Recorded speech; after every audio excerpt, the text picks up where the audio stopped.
All right, everybody. Hope you're doing well. Welcome to We Read the Documents live stream. Your host, John Brisson. Today with me, I have esteemed researcher and dear friend Weezy from the What is Truth podcast. Brother, glad we finally got you on here to discuss some Lincoln. How you doing? Doing exquisite. I've got my Confederate flag on. I've got my Lincoln shirt. I'm ready to represent and have a rather fascinating Lincoln show with takes that I'm sure no one has heard. Yes, that's why. Unless you've been following me. That's why I'm glad that you have been carrying David McGowan's work into researching the Lincoln assassination. And on top of that, you've gone further than Dave McGowan did. Now, obviously, Dave McGowan did die of cancer, tragically and sadly. So his discussing of Lincoln was somewhat cut short of updates or following through. But that being said, though, however, you have continued the ball with the Lincoln research, and for that, gumshoe journalism, actually, interviewing historians and everything like that. My hat's off to you. That's a dying art of journalism, and there's only a few of us out there that are really actually trying to interview sources, trying to track down original documentation, which is quite difficult. We're talking about the 1800s with Abraham Lincoln, but I am glad that you are carrying that tradition alive, Weezy. It's important. Thank you, sir. Yeah, I always try to give David McGowan his props. He is my inspiration. He's the one that inspired me to go down this rabbit hole to begin with. And I have tried my best to try to carry that torch forward, but I always try to give him props. I would not have made these connections without his work, and that's the bottom line. So always try to make sure I give him his props. So, what is the conventional narrative when it comes to the assassination of Abraham Lincoln? Would you briefly go over that real quick? I know most of my audience was probably indoctrinated with that during learning U.S. history in school, usually in middle school and sometimes continued on in high school. And then, of course, if you got a degree in history in college, we further that as well. But what's the generalized conventional narrative that's out there about the assassination of Abraham Lincoln? Yeah, so it's a very fascinating one, and I think we don't get taught the entire conventional story because it falls apart upon a little bit of scrutiny. Generally speaking, most people think that the whole deal just involved Wilkes Booth hating Lincoln so much that he entered a crowded theater, put a bullet to his head, jumped down from the presidential box, yelled "Sic Semper Tyrannis," the South is avenged. Lincoln is pronounced dead the next day at 7:22 a.m. That is pretty much the generalized Cliff's Notes version of what most people think happened. In reality, the official story is far more fascinating, far more interesting, and as I previously mentioned, I believe it doesn't get taught anymore because it falls apart. It's way too fantastical. But we are told through the official narratives that John Wilkes Booth had originally planned to kidnap Lincoln. So it is, through the official channels, it is indeed labeled a conspiracy. The issue is, I believe the conspiracy went far, far deeper than the official story leads us to believe. But about a year prior to the actual assassination, we are told Booth started rounding up co-conspirators. So it wasn't just a one-man show. There were other co-conspirators involved. And the original plot involved kidnapping Lincoln.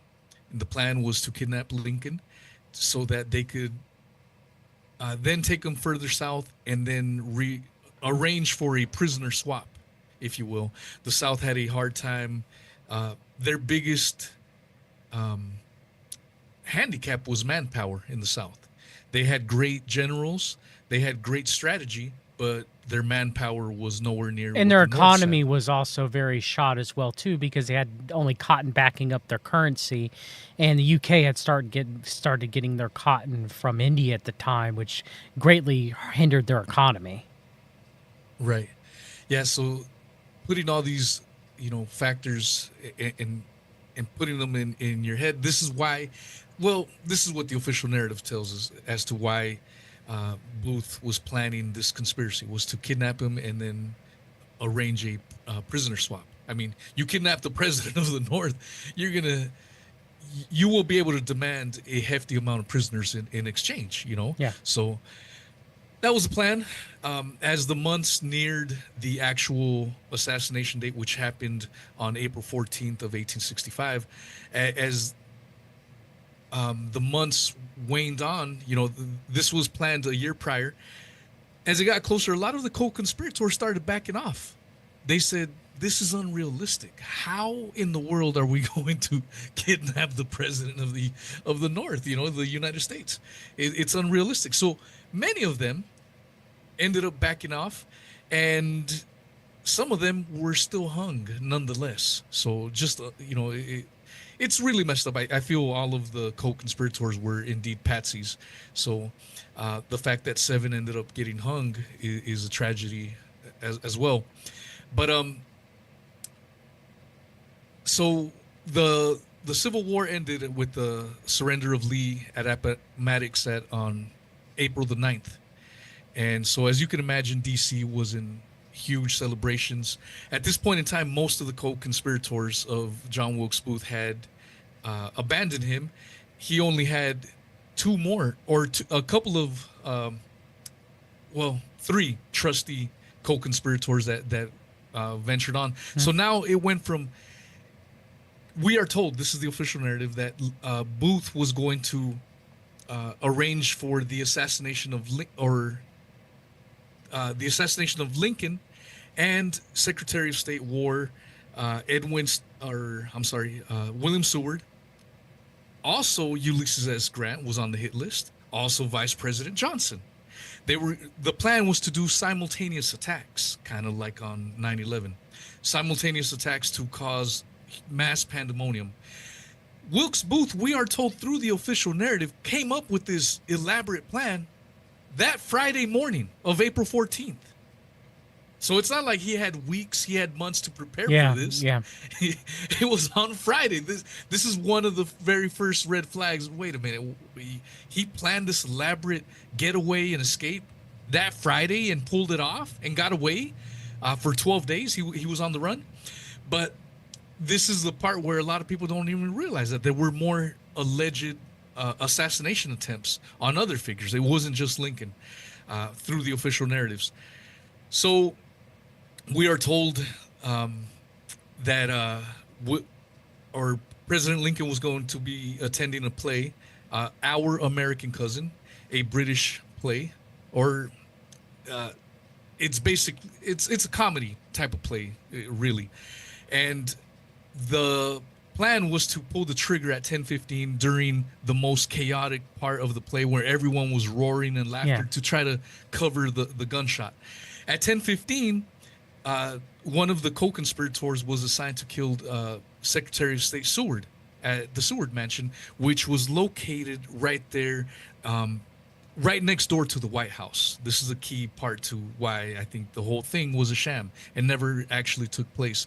The Seward Mansion attack is a key component to the Lincoln assassination that never gets mentioned, never gets talked about.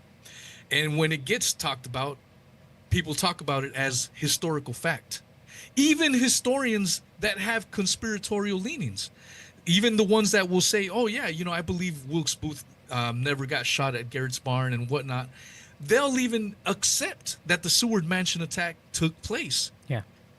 David McGowan said, no, it did not take place. And he gives his reasons, and I have expanded on those reasons as to why I don't believe it took place. Another co-conspirator at that same time of 10 o'clock was supposed to assassinate Vice President Johnson, who was staying at a hotel near Ford's Theater. And the only one that got assassinated was Lincoln that day. The attack on the Seward mansion left many bloodied, many people allegedly beat up by one individual who did not have scratches or any bruises, but this guy beat up everyone but did not kill his target. The gentleman that was supposed to kill Vice President Johnson opted to get drunk instead. That, in a nutshell, very quick nutshell, because I can go on for hours on this subject, is the official story. So it was indeed a conspiracy to allegedly disrupt DC and cause mass chaos and hopefully disrupt, what had, kind of restart is what we're told. Why Wilkes Booth? This was Wilkes Booth. His hate. How many times do we hear that? It's always hate, the biggest driver in a lot of these events that are questionable. So yeah, in a nutshell.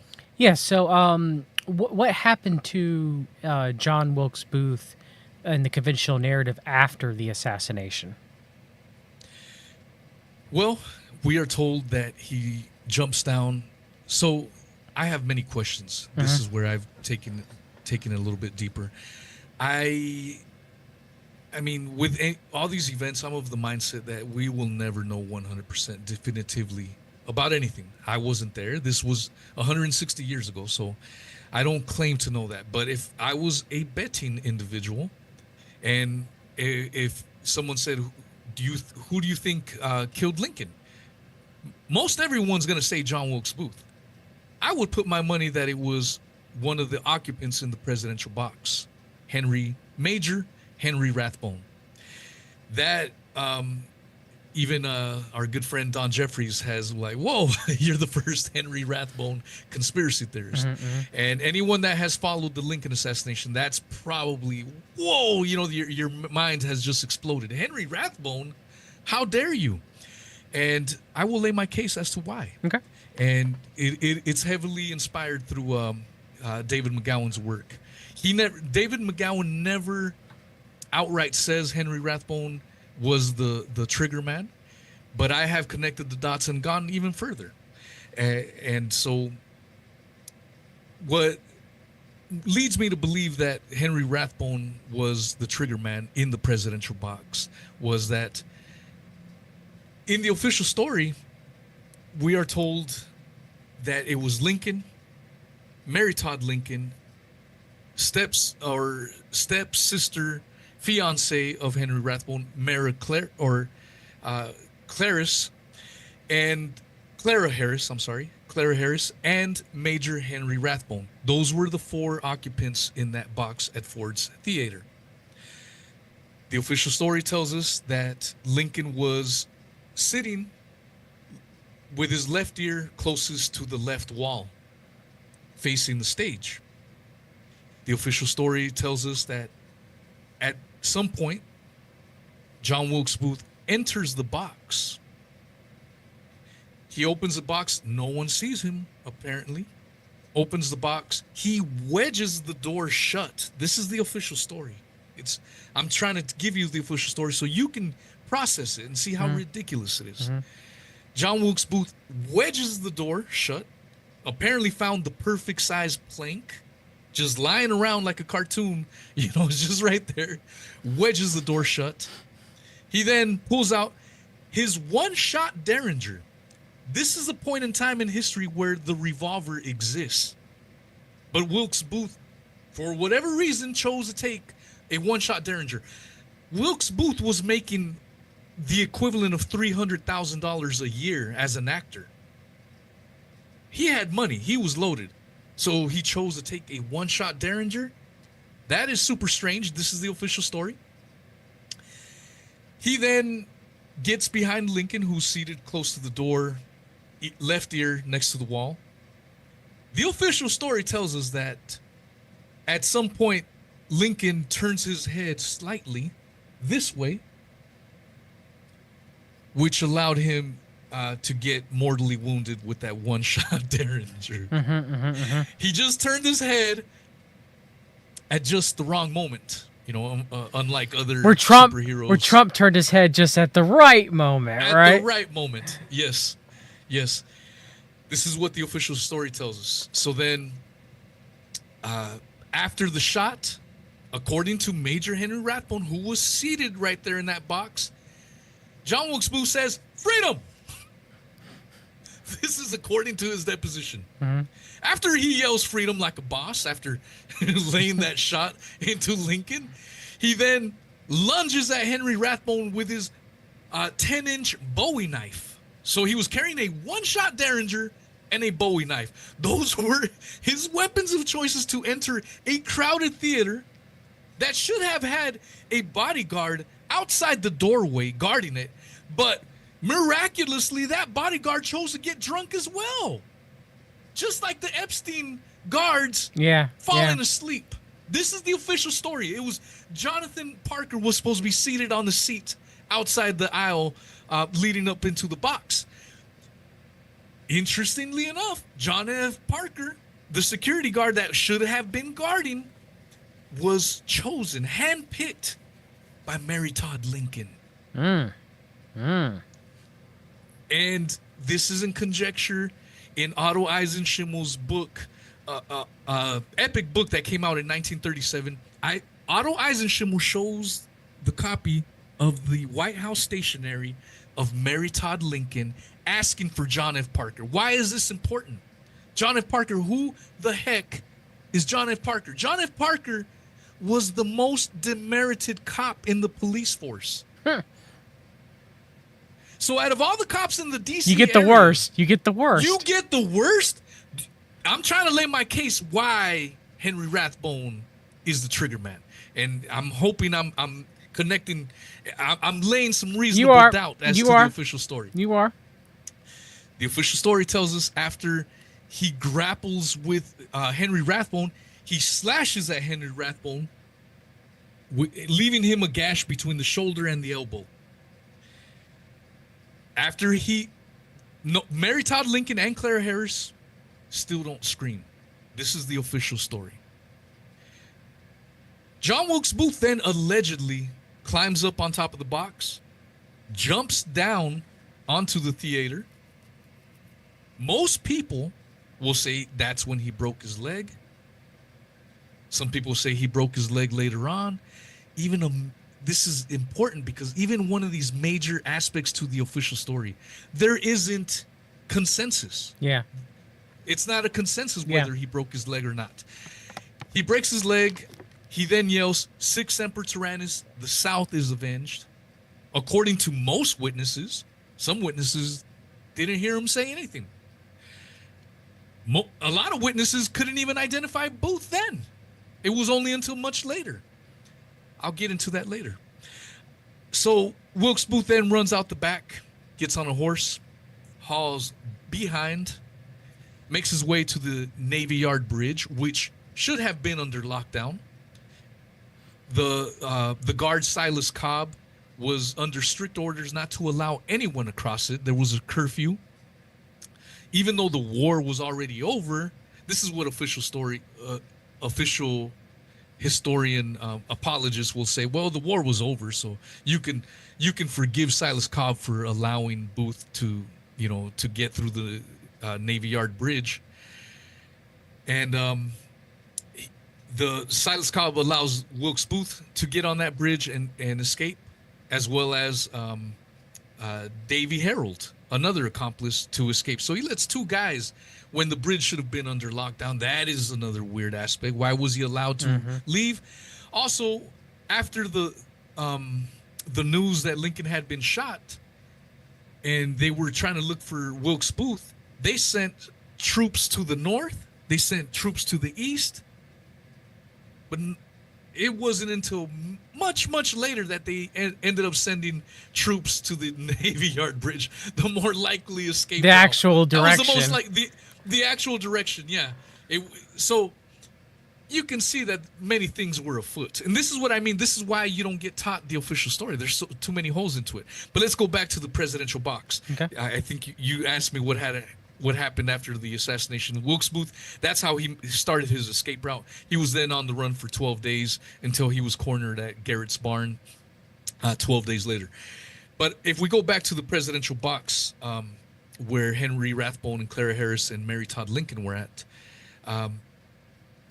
Mary Todd Lincoln and Clara Harris did not make any yells or any screams until after. We are told till after John Wilkes Booth said, "The South is avenged," and leaves the stage. So all these events take place, the grappling, the shot, the jumping down, the theatrics of the South is avenged, the whole theatrical display.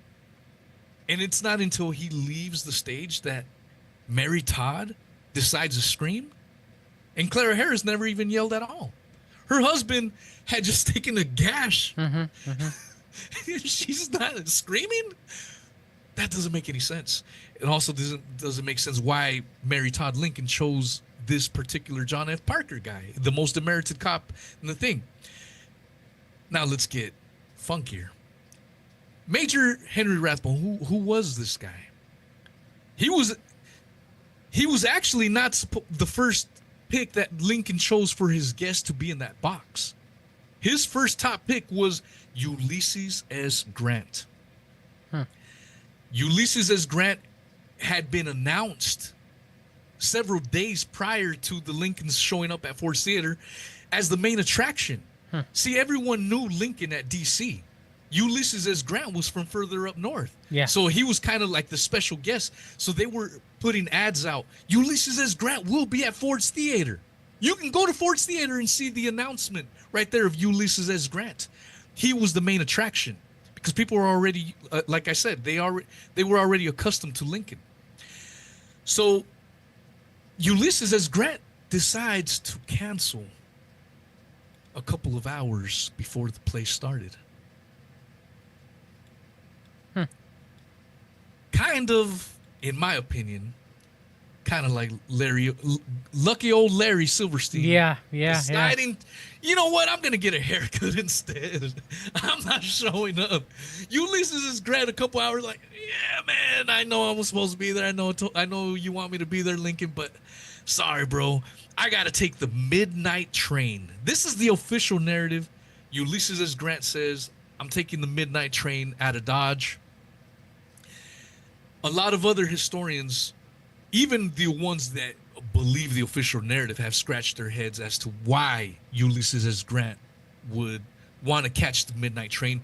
When you look at the train routes, if he would have waited to catch the 6 a.m. train the next day, his excuse was he wanted to be with his kids up in the Buffalo area on Saturday. But if he would have taken the 6 a.m. train, he would have been there only like 4 hours later than the expected time from midnight, a couple hours. Yeah. It wasn't a huge difference. So why would Ulysses S. Grant, this decorated war hero, snub Lincoln only a couple of hours prior? And the official historians will say, oh, it's because Ulysses S. Grant's wife did not get along with Mary Todd. She was a pain in the butt, blah, blah, blah. That's the official narrative. So then the second choice that was to be picked was Assistant Secretary of War Thomas Eckert. Thomas Eckert was a large man, 6'4", presumably well armed, big dude. I mean, Wilkes Booth was 5'7", 5'8". Thomas Eckert, 6'4", big, gigantic man of a man, almost as big as Lincoln, pretty much. Thomas Eckert said, sorry, Edwin Stanton has things for me to do. I'm busy. You know what Thomas Eckert's job was as Secretary of War? He was in charge of the telegraph lines. Crazily enough, after the assassination, the telegraph lines go down. So Thomas Eckert says, I can't be there because I'm busy, and the telegraph lines go down? I hope I'm laying some reasonable doubt. Yes, you are. So let's get into Major Henry Rathbone. Now he's the third string. First string was Ulysses S. Grant. So sorry, bro, I can't do it. Second string, Thomas Eckert, Assistant Secretary of War under Edwin Stanton. Sorry, bro, can't do it. I'm busy. Telegraph lines go down anyways. So third string is Major Henry Rathbone. And this is the President of the United States that you're going to see a play with, right? It's not just like, someone. It is the president of the United States of America. So it's weird for, like you said, for two people to blow him off directly like that. And I guess real quick, some people could argue maybe with Mary Todd Lincoln and Henry Rathbone's wife, shock could have played a role in why they did not scream after they heard the gunshot, right? Which can happen. I'm not going to sit here and say that that is not a plausible explanation. However, I will say in many cases, people that view certain events get things wrong in memory quite often. However, for so many people to not really go with the conventional narrative, which even though it's a crowded theater, I am aware of that, and they're doing a play, but if you hear a gunshot, which would be quite loud, and then you hear a guy, jumping down, yelling "Sic Semper Tyrannis," you would think there'd be some sort of panic in the theater. You think that there'd be some sort of generalized reaction of many people seeing such event occurred, since John Wilkes Booth wanted so many people to see him, right? But that wasn't the case. So since that isn't the case, it does still play strong, as you're mentioning, reasonable doubt, even if you could wave off Mary Todd Lincoln for shock. You're still building a very strong case of other reasonable doubt inconsistencies with the entire narrative that is given to us. Oh yeah, yeah.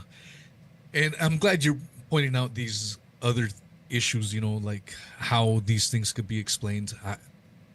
Because I always want to steel man my position. And that's why I'm laying out all these other things, because one coincidence, all right, it could happen. Two coincidences, well, but when I'm starting, I'm trying to lay my case thick on you. The worst cop. Now, Mary Todd Lincoln, do you know that she knew the officer personally? Like, her family had a relationship with the officer, or was there any blood relation between the two, and that's why? There have been theories by Lincoln assassination researchers, even the ones that accept the official story mostly or completely. They've asked the questions, why was it? Was John F. Parker a blood relative? Was he having relations with Mary Todd Lincoln? Because I want to get into that at some point as well. Mm-hmm. There are rumors that Abraham Lincoln was probably gay. Mm-hmm. And some people get upset at that. I don't say that for any agenda or nothing, but it would fit in with my theory as to why Mary Todd Lincoln really didn't react. Because I think when people think about relationships, especially in that time period, they think everyone's committed and loyal. They had the same issues that we have today, man. Okay. There was cheating, there was adultery, and all these things going on. So if the Lincoln and Mary Todd Lincoln relationship was more like a Hillary Clinton or Bill Clinton, it would kind of make more sense. But see, some people get upset of even anyone mentioning it. Now, the rumors for Lincoln, I haven't been able to concretely state beyond any doubt that Lincoln was indeed gay. There's a lot of pretty good circumstantial evidence. So one of those pieces is his relationship with Joshua Fry Speed, his best friend. They would sleep in the same bed a lot.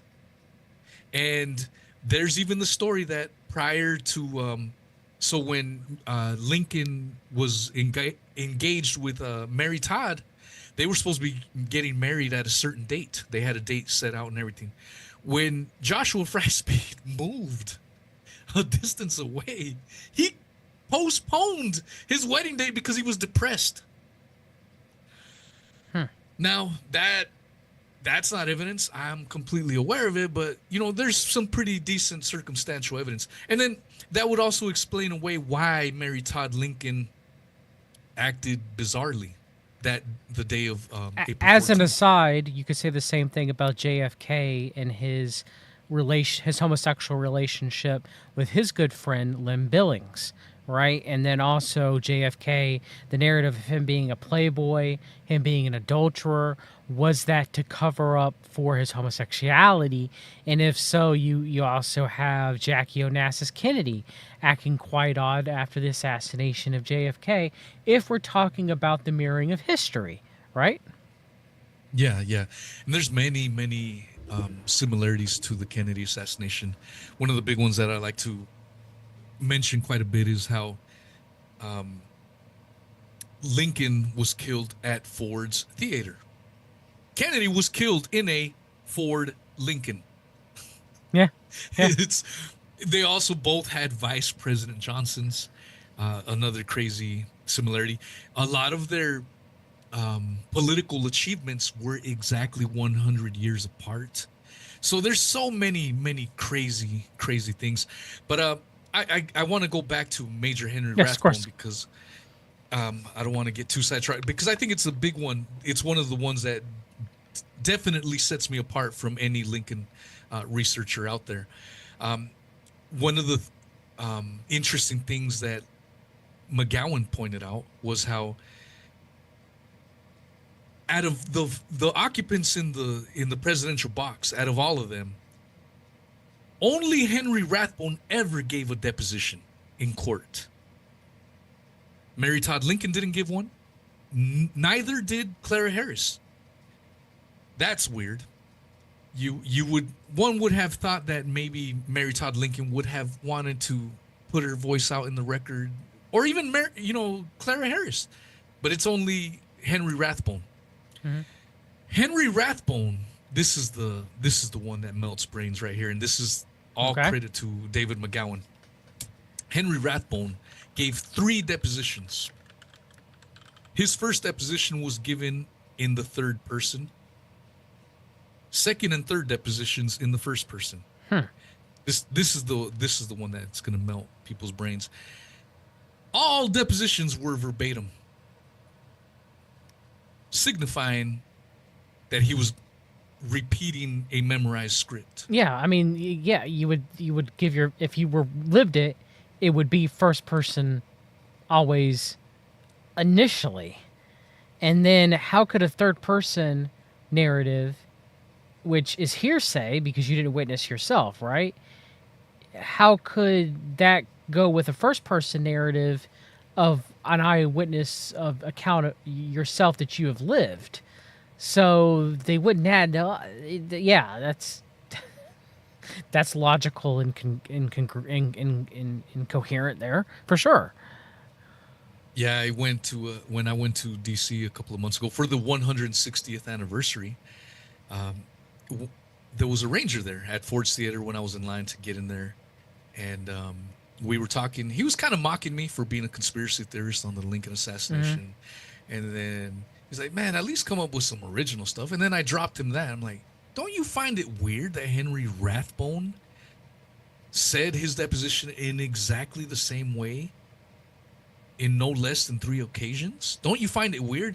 He's like, yeah, that is very strange. And then he walked away. He went from laughing at me, mocking me, to not wanting to discuss the issue anymore. Nah, don't want to talk about it. Don't want to talk about it. Shut it down. Yeah, it was starting to hurt his brain. So that's a major part as to why Henry Rathbone is a suspect. Let me give you the nail in the coffin as to why I'm a Henry Rathbone conspiracy theorist. So a few years after the assassination, Henry Rathbone, with his now wife, sister, or stepsister wife, Clara Harris, they moved to Germany. A few years after the assassination, they moved to Germany, and it is in Germany that he ends up stabbing himself. He then shoots and stabs his stepsister wife, Clara Harris, killing her. When the authorities show up, he says an attacker did that to him. And the authorities in Germany said, no, there was no attacker. You did it. They threw him in the loony bin. So now we have a precedent that this guy is capable of self-inflicted knife wounds, and murder. Okay, yeah. So Yeah. You're building a pretty strong case of reasonable doubt, that's for sure. Um, well, official historians, the ones that will actually talk about that later part of Major Rathbone will say, well, he had PTSD. He saw the, that's their explanation for it. My rebuttal to that is Major Henry Rathbone was a major in the Civil War, the bloodiest. He saw tons of stuff. So you're gonna tell me it was the Lincoln stuff that finally yeah. made him crazy? So I dismiss it as that. So yeah, I mean that's my case, and if you want, we can definitely get into the Seward Mansion attack as well. Yeah, very much so. So, I guess a question I have is, I guess we could ask after we talk about the Sword Mansion hoax. Is why do you think Lincoln was the assassination occurred? Why do you think it happened? Why do you think, there have been people who have talked about the Jesuit connections to Abraham Lincoln's assassination, for example. But then again, the so-called letters where Abraham Lincoln is calling out the Jesuits is supposedly allegedly a forgery, right? So who do you think was the cause of the Lincoln assassination, and why? Well, people that ascribe to the official narrative will try to put blame on the South, that it was a Southern plot to eliminate Lincoln. But that doesn't hold a lot of water. There's no basis. There's no evidence for it. The South already knew things were winding down. They wanted to surrender months before the actual surrender date. So they were in talks of it. The war was already over. So now you're going to kill Lincoln after the war is over? They wanted it over. So it holds no water. They, the Confederate president, what's his name? He, even he was put under trial, and he was, he was found not guilty. There's not much evidence.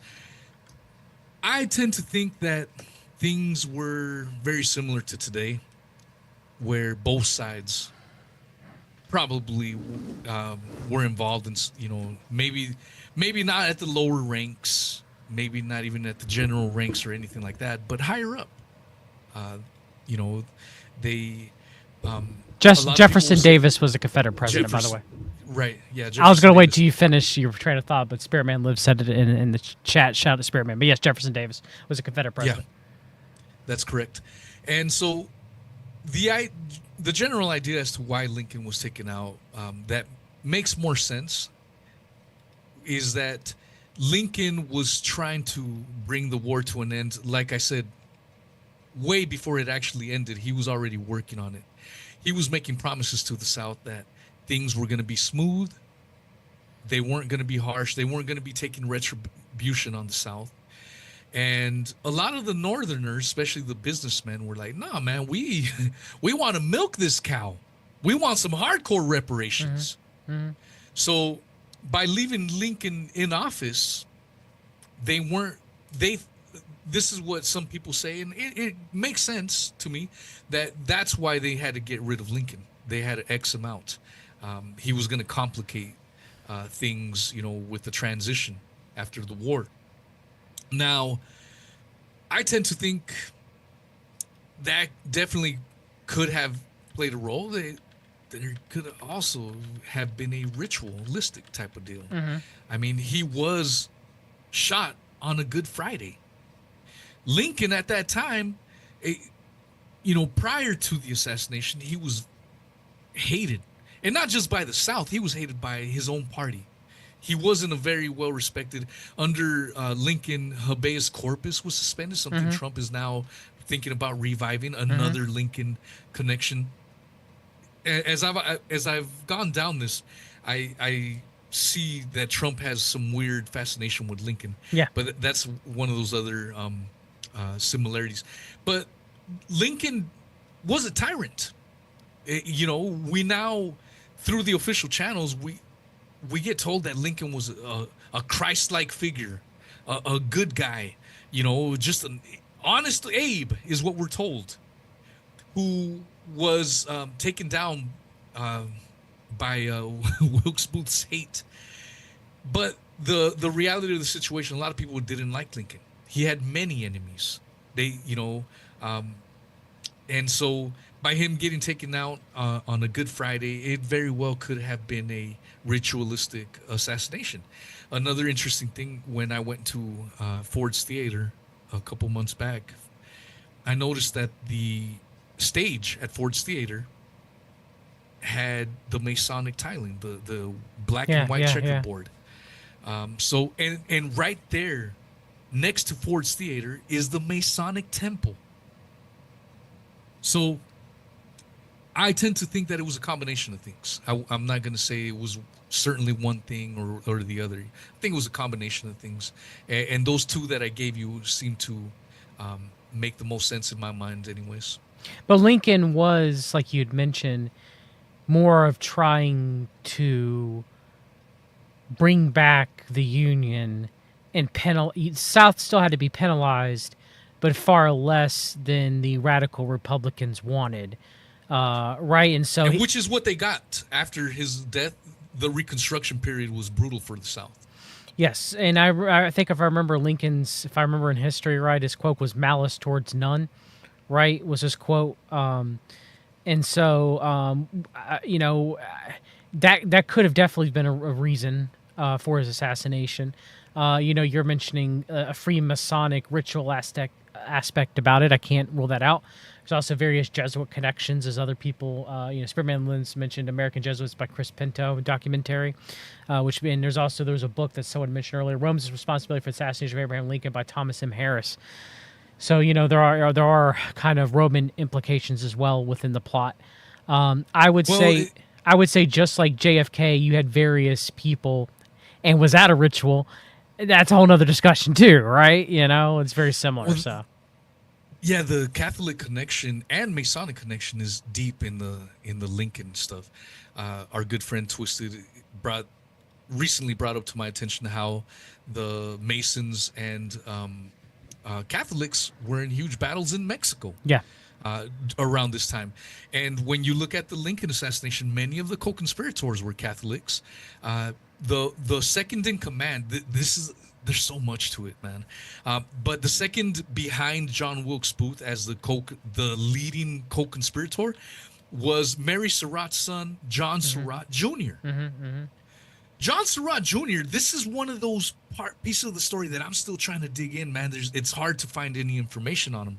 But John Surratt Jr., the whole Surratt family, they were Catholic.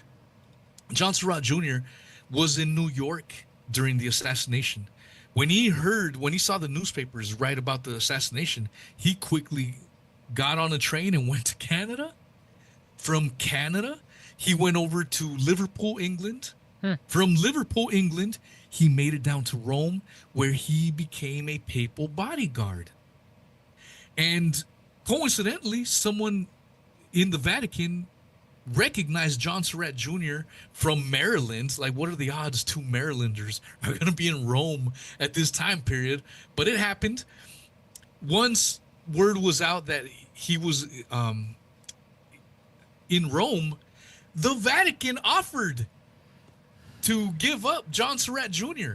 And the government said, we're all right. We're all right. He then goes to Alexandria, Egypt, John Surratt Jr. He's then caught and sent back, and even on the way back, it just took weeks and weeks and weeks. They were delaying it. This is an interesting part of it. First of all, who was financing John Surratt Jr. on all these trips around the world, endeavors, bro? Yeah. It costs a lot of money in 2025 to do the things he was doing. He was doing it back in 1865, and he becomes a papal bodyguard. Like, that's super weird. That I feel needs to be explored more. But then the interesting thing is, a lot of the lesser co-conspirators, including his mother, Mary Surratt Jr., who was the first female hung by the United States government, they were hung because they were given military tribunals. When John Surratt Jr. gets returned from Alexandria, Egypt to face court, he's given a civil trial. And guess what happens to John Surratt Jr. in civil trial? What? He is acquitted 8-4. The second in command in the Lincoln conspiracy, second in command is acquitted? What does that tell you about the lesser co-conspirators? Poor SOBs were killed unjustly. They were patsies, man. I mean, the whole story is a sham, but the fact that these guys were hung, it's sad, because you'll hear people talk about, oh, Mary Surratt, she deserved to die because she knew about it.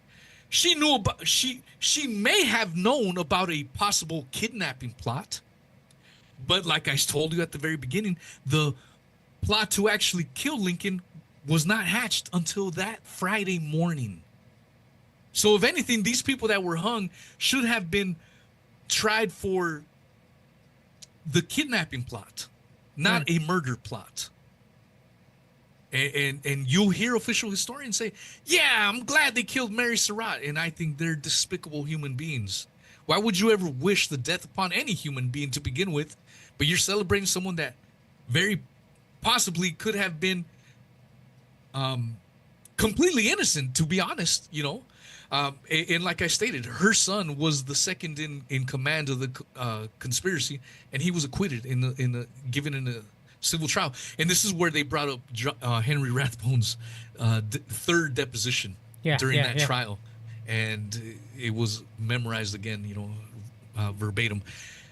So yeah, that's one of those Catholic connections for sure that are heavy with the Lincoln assassination. And we can use that to pivot into the Mary Surratt boarding house kidnapping plot, right? Yeah. So the boarding house was just a couple of blocks, not very. That was one of the awesome things that I got to do when I was in DC a couple of months ago. I didn't realize how close everything was, man. And because parking is a pain in the behind. Oh, I hate it. It's horrible in DC. It's horrible. Yeah. Yeah. We ended up walking to a lot of these places. But the Mary Surratt boarding house in 2025 is now a Chinese restaurant, oddly enough. And you could only, because it's in Chinatown, it's in the Chinatown district of DC. And the only way you know it's there is I looked up the address and whatever, and then you get to the building and there's just a little plaque that says the Mary Surratt boarding house just right there, just outside of the awesome aromas that Chinese food has to offer, of course. But it's pretty trippy how something historic, something legendary is now just, yeah, you can make a Chinese restaurant. I would have thought, let's take more reverence towards this. Let's preserve it. But it kind of makes sense because this kind of segues into the Seward Mansion attack. Unlike the Mary Surratt boarding house, the Seward Mansion no longer exists. It was taken down, I think in the 1920s, 1930s, it was taken down, and it is now a federal building. And it is right there on Lafayette Square. So the White House is right there on Lafayette Square, and you could walk to the White House from the old Seward Mansion. It's like a 3-minute walk, 2-minute walk. It's right there in Lafayette Park. No longer exists. There's a tiny little plaque inside this federal building, and I tried to go in there. I wanted to take a picture of the plaque, but you need to have like a special invite and blah blah blah. Man, I just want to see the damn plaque where this house used to exist. Seward Mansion, this is important. I had no idea where the Seward Mansion, I had read about it. I had been doing research. Once I realized that the Seward Mansion is right there in front of the damn White House, I'm like, man, this never took place at all. This attack. Right there should have been, during this epic attack, this Rambo-ish attack. If you can pull up Lewis Payne Powell, please. Okay. Lewis Payne Powell was a young 20-year-old, good-looking chap. I've made funny memes with cutting out Louis Payne Powell, and I put Calvin Klein insignia. Good looking, handsome guy. He was said to be 6 foot tall and super athletic and rugged dude. Yeah, you'll be able to find some colorized pictures of him. There we go. Yes, sir. Look at that colorized one right there. Boom, that's my favorite one. Okay, let's pull that up. And if you can make it larger, if possible. If not, we may be able to. So I want you to look at Louis. So as I mentioned at the very beginning, there were several attacks to take place. And, yeah, you might not be able to. That's maybe as big as we will be able to get it. So that's fine. So obviously one of those attacks was on Lincoln himself. The other was on the Seward Mansion. Secretary of State William Seward, obviously, was at the Seward Mansion. And this guy, Louis Payne Powell, Louis Thornton Powell, Mosby, he had so many aliases, this kid. Look at him. When you see this picture, how would you describe it? I mean, he's kind of wiry looking, you know. He's not definitely. He's a big dude. Yes, he is, but yeah. You're right. He's pretty well built, and I'm saying this because a lot of the historians, a lot of the official historians will say this is when they talk about the Seward Mansion attack. This is how they put conviction into it. This guy overpowered everyone in the house. He beat up, depending on whose version of events, he beat up anywhere between 5 and 6 people in that mansion. Do you see any scratches? No, I don't see a black eye, nothing broken, eyes, nothing at all. Nothing. Absolutely nothing. This is what David McGowan points out. You don't see any bruising, nothing, any scratches. none of his clothes are torn? Nothing. So we are told the official story on the mansion.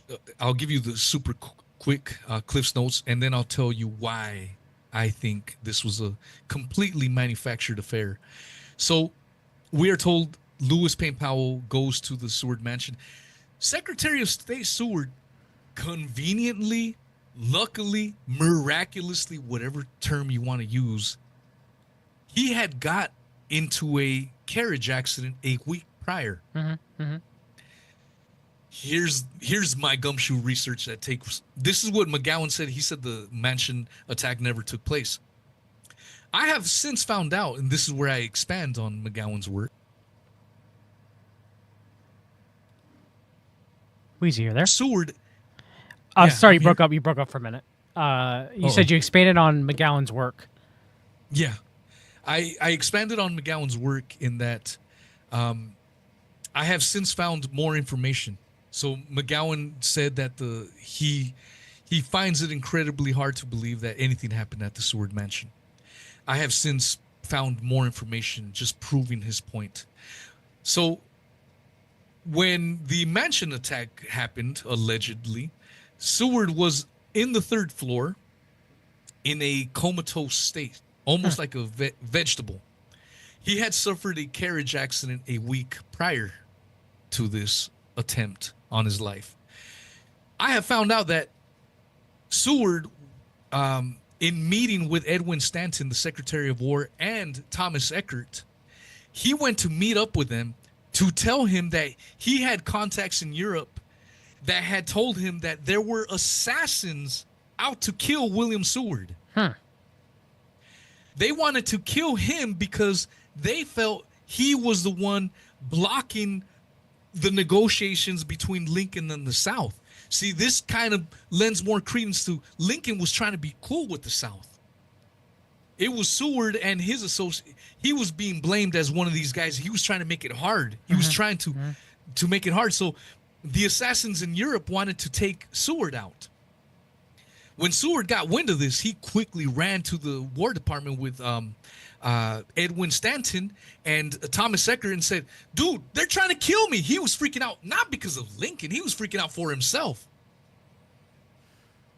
we're told that after that meeting, on his way back home, he gets into a carriage accident, which puts him in. This is the information that McGowan doesn't talk about. This is what I've expanded upon. So he gets into a carriage accident. He is now in a comatose state. He's a vegetable for all intents and purposes, laying on the third room of this 3-story, 30-room mansion. He's in the third story. Because he had a carriage accident, his jaw was wired shut. Okay, this is important to the official story.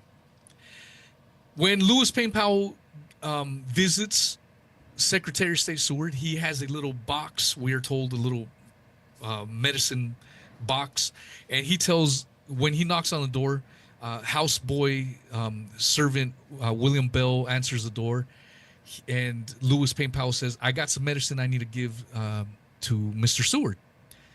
Houseboy says, dude, he's sick. He can't take any medicine. They allegedly start arguing for a few minutes, we're told, 5 minutes. And at some point, Lewis Payne Powell just pushes right through house servant Bell, pushes right through him. As he's making his way up, beelining to the third story, that should raise a question. How did he know to go directly to the third story? Exactly where he was. Yeah, how did he know this? This is something official historians have never even tried to answer. So as he's making his way up around the second landing, he encounters one of the Seward sons, Frederick Seward. And they were all ex-military dudes, military-age dudes. They weren't kids. He meets up to Fred. Fred's like, what are you doing? He's like, I got to give Mr. Seward this medicine. They argue. This is how pathetic the official story is. They argue. At some point, Lewis Payne Powell only showed up with a gun. That's all he had. He puts the gun to Frederick's head, pulls the trigger, and miraculously it misfires. This is the official story. Fires the gun, misfires. Oh crap, doesn't work. Raises it up, lands a crushing blow to Frederick's skull, shattering his skull, in which gray matter popped out, apparently. And he lays unconscious on the ground.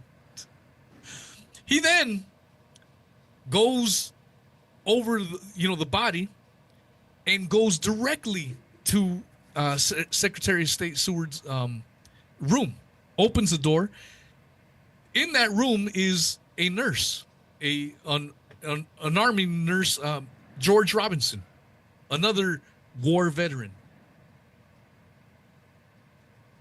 He grapples with Lewis Payne Powell. They fight him off. Lewis Payne Powell beats the crap out of him. He then jumps on Seward, who was in a vegetative state, and then starts to slash away with his knife at Seward. I've heard official historians talk about this attack and say that Seward, even though he was a vegetable, whenever they say it with a straight face, dude, it's so ridiculous. When Lewis Payne Powell is stabbing at the vegetable in bed, Lewis Payne Powell is like, or Secretary of State William Seward is moving around with yoink, yoink, like a cartoon character. So Lewis Powell's missing. And apparently he starts slashing away at his throat, at his jugular. And because of that neck brace, he survives, man. Miracles, Miracle City. Around this point in time, another one of the Seward sons comes in. This guy was sleeping through it all, but apparently now wakes up, comes in. Lewis Payne Powell beats the crap out of him. Then the nurse, at some point, recovers after getting his butt kicked, tries to get him off of the other son. Lewis Payne Powell then hauls behind down the stairs onto his. Oh, and then he encounters Another armed guard, Emmerich Hansel, beats the crap out of him too, for good measure. William Seward had after he was the guy that opened the door. Mm-hmm. He alleged this is why it's important where the house was situated right by the White House. He ran to get help. Couldn't find anyone. He comes back, he sees Lewis Payne Powell get on his horse, and Lewis Payne Powell makes his way to the Mary Surratt boarding house. The problems with the attack on the Seward home are aplenty. I just gave you the official story. The bigger issues with the official story is that the depositions from Augustus Seward, the guy that came in at the to fight off Lewis Payne after he was attacking his dad Seward, he gives a deposition. Mm-hmm. George Robinson, the nurse, the guy that was taking care of William Seward, that fought with him a couple of times, he gave a deposition. And William Bell, the guy that opened the door, the kid that opened the door. Only 3 depositions in a household of nearly 10 occupants. Fanny Seward was in the home. Frederick Seward, the guy that got the head, the brain matter gushing out, he never gave a deposition. So it's super interesting that only out of all the people in the house, you're only getting 3 depositions. And when you examine all 3 of the depositions, when you compare notes between Augustus Seward's deposition and you compare the notes with George Robinson, the nurse, dude, their depositions do not add up. They can't even recognize each other. They can't even tell who was doing what at what part. One of them, George Robinson, the nurse, says he never heard Lewis Payne Powell say anything. Augustus Seward says that he remembers hearing Lewis Payne Powell saying, "I am mad, I am mad." So this guy's stabbing people and just yelling that he's mad and crazy. Super ridiculous to begin with. But those depositions don't add up. And then when you take into consideration, this is what McGowan points out, the war had just ended. You have to imagine Lafayette Square was probably in party mode, bro. Celebrations everywhere, fireworks every night.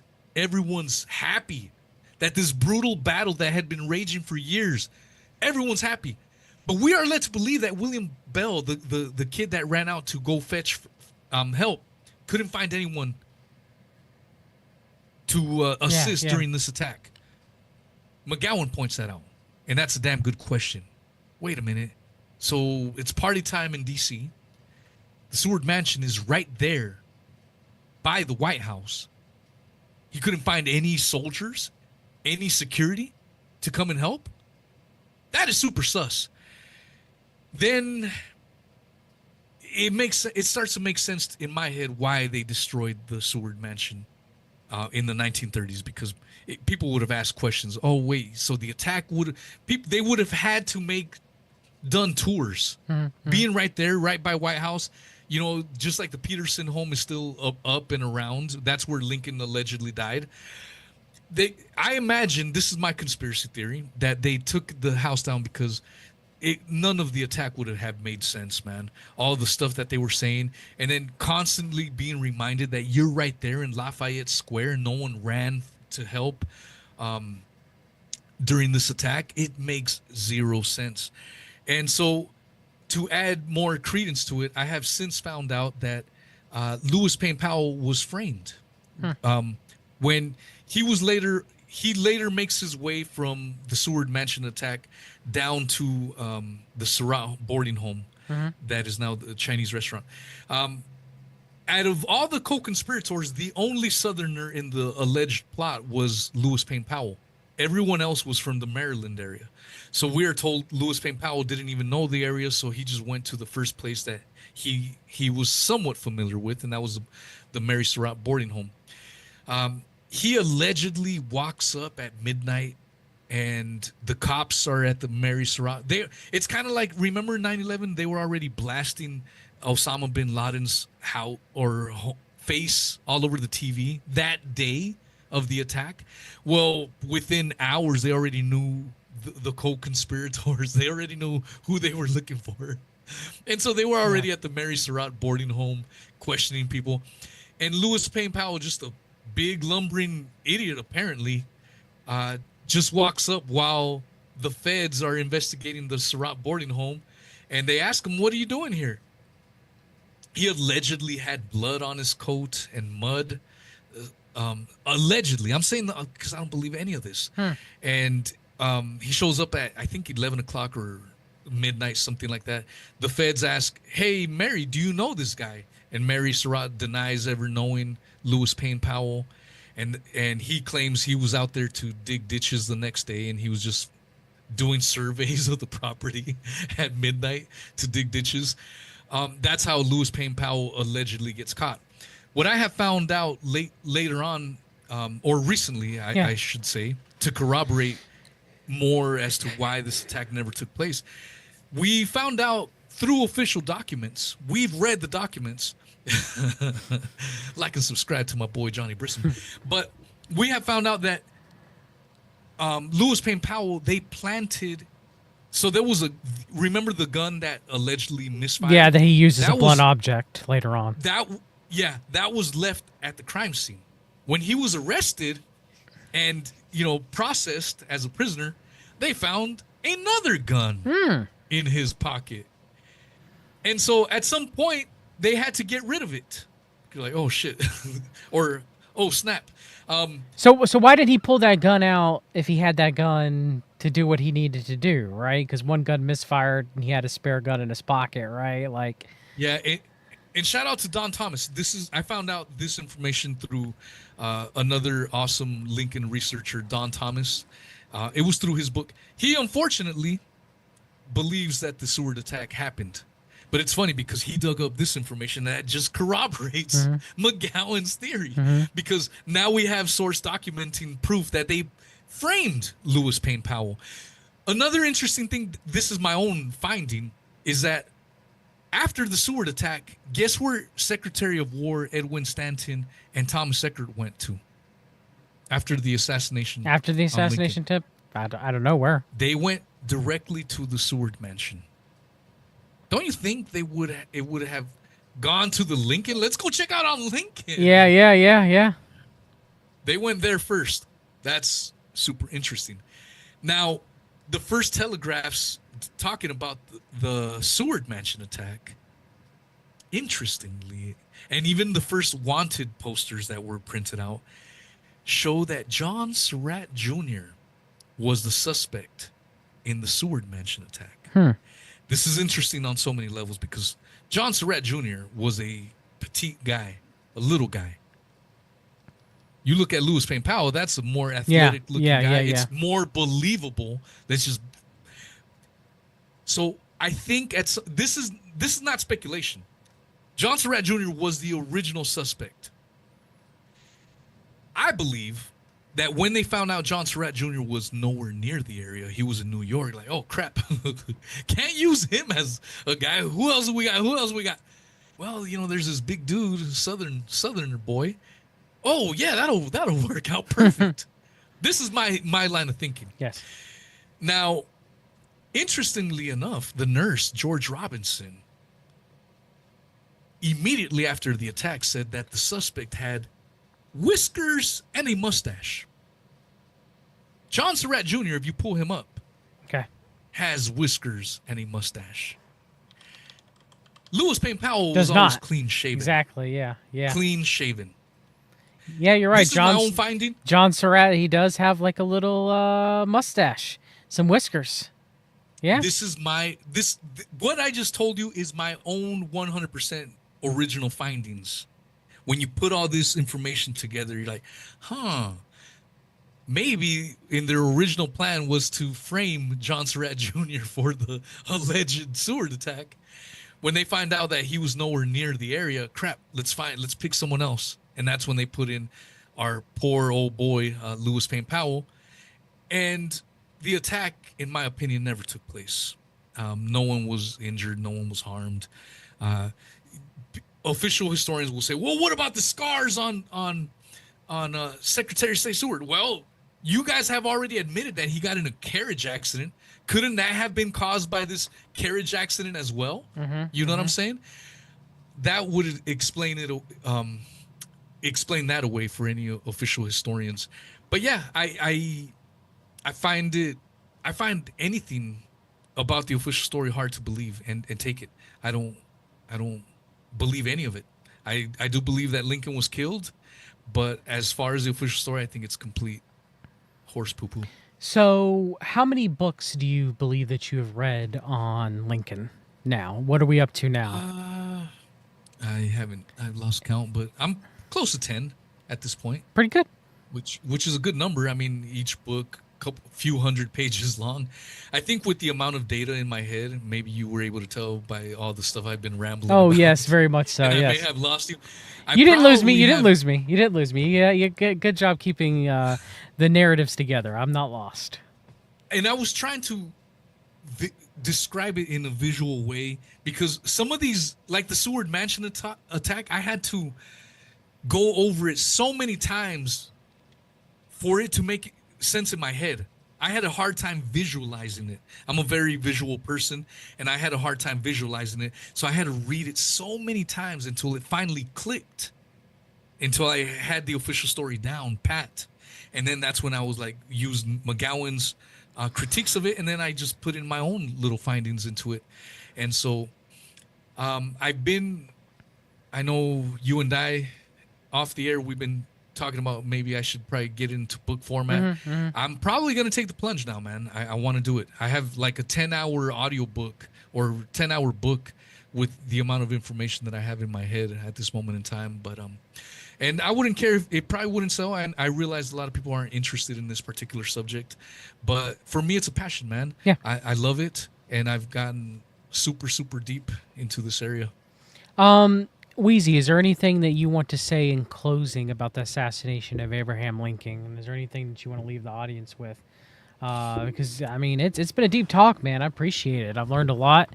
You definitely know your stuff on it. You know, give yourself a pat on the back there, brother, because this is something that you've deeply researched and something that you will continue to research, and it's important, man. And it's important to try to tell what's happening in history. And you know, we might not ever fully know, but the events did occur, right? So we can do our best to try to figure out exactly what happened. Yeah, 100%. Yeah, and I try to condense a lot of these things into, I got it done in an hour and a half, so it's a record for me. I try to hit all the major aspects of it in that short of time. Normally it takes me, I need a lot more time, so I'm super pleased that we were. You're going to get more concise because some podcasts are only going to have an hour to get out there and give the story as well too. So what I've tried to do is just focus on like either just exclusively on the Henry Rathbone or the Seward Mansion. The fact that I was able to hit all three of them is super awesome. If anyone's more wants to hear more of my Lincoln takes, because I go super deep. I just kind of gave a super brief yes thing on it. But if you want more details, I've had conversations with the awesome James Perloff and Don Jeffries, and I kind of debated. I wouldn't say debated, but we kind of had some good, healthy, fun back and forths as to why they believe the way they believe and why I believe the way I believe. Nothing ugly at all. It was good to have. I felt, a couple of gentlemen that have immersed themselves in this particular subject have disagreements, and state your case as to why you believe the way you do. Now, if you want more, just go to my Odyssey channel. I made a Lincoln Assassination playlist. I'll put it in the notes. Go to the playlist. Put it in the notes. Yeah. And you can find a lot of my stuff. Thank you, John. It was super awesome to be on your YouTube channel. As you can tell, too, I do, if anyone's interested in my work, I did clean up my act here with John. I am a little more, I'm a little ruffian with my language. But out of respect and love for my buddy John, I cleaned that up today. But I just wanted to put that as a caution because I do go off the rails, and some people, if you are averse to strong language, you may want to stay away from my show. I just want to give a little healthy caution for disclaimer. anyone. I appreciate Yeah. the disclaimer, but yes, you and I do agree on many things. We disagree. We have a pretty lengthened discussion. Me being a Christian, you being agnostic, kind of debated back and forth about Christianity, and I appreciate you having me on to. Let me on your platform have such a discussion with you. We've done various shows on Epstein, which I'd love to re-upload on my channel as well too. However, I need to find some way to not have a specific re-upload or re-download of it from Rumble that's 2 to 3 gigabytes long. Trying to Yeah. upload that is a nightmare. So I'm gonna have to try to figure out something there. But yes, I definitely recommend everyone who's listening go over and listen to our discussions on Epstein, our discussions on psyop influencers, and etc. And your at work on Abraham Lincoln is in depth and exquisite, if I do say myself, to borrow your term. And it's good, man. Again, like I said, it's good to have more gumshoe journalists out there. I'm glad that you're reading all narrative sources to come to your conclusion. I did the same thing with the finders. I do believe that the finders were generally up to no good and more, but I did read narrative accounts from other people who paint them in a different light. Though I may disagree, I think that the evidence shows otherwise. I am still, still you want to read information from all sources. And I'm glad you did that with Abraham Lincoln as well, too. And you took information from the most conventional narrative historical sources that there is, because that's important, because just because someone might have a conventional narrative or take doesn't mean that they might not have a useful piece of information that someone else might not have when you're investigating, right? So it's important to get information from all sides. One hundo. And all right, everybody, well, take care. God bless. Go check out Weezy's channel. I have the links in the show notes. And thank you for coming on, Weezy. I did want to discuss what is going on these past few days. Maybe I can have you back on sooner rather than later. For us just to have a general discussion, brother, of the PSYOP events that are happening. Maybe we can discuss your excellent and exquisite research on the so-called assassination of Donald John Trump. And that might be a very good discussion. But